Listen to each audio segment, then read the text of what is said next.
ഇടുക്കി ജില്ലാ police control room കെട്ടിടത്തിന്റെ ഉദ്ഘാടനം മുഖ്യമന്ത്രി പിണറായി വിജയൻ ഓൺലൈനായി നിർവഹിച്ചു.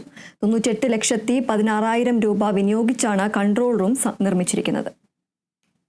ഇരുനിലകളിലായി നിർമ്മിച്ചിരിക്കുന്ന കൺട്രോൾ റൂമിൽ എമർജൻസി റെസ്പോൺസ് ടീം, NNPR തുടങ്ങി ആധുനിക സാങ്കേതിക വിദ്യകളെ പ്രയോജനപ്പെടുത്തിക്കൊണ്ടുള്ള പ്രവർത്തനങ്ങൾക്കായുള്ള മുറികളും നിർമ്മിച്ചിട്ടുണ്ട്.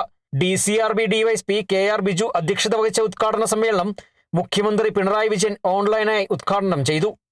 അടിസ്ഥാന സൗകര്യങ്ങൾ മെച്ചപ്പെടുത്തി മികച്ച തൊഴിലിടങ്ങൾ സൃഷ്ടിക്കുന്നതിൽ സംസ്ഥാന സർക്കാർ പ്രത്യേക ശ്രദ്ധയാണ് ചെലുത്തി വരുന്നത്.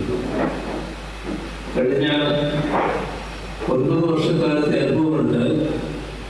പോലീസിന്റെ അടിസ്ഥാന സൗകര്യങ്ങളിൽ വലിയ മാറ്റങ്ങളാണ് വന്നിട്ടുള്ളത്. അത് പരിശോധിക്കുന്ന ആർക്കും ബോധ്യപ്പെടുന്ന കാര്യമാണ്. പോലീസ് സ്റ്റേഷൻ എന്ന് കേൾക്കുമ്പോൾ പഴയ സങ്കല്പം അത് തീർത്തും മാറിയിട്ടുണ്ട് എന്നതും നമ്മുടെ അനുഭവത്തിലുള്ള കാര്യമാണ്.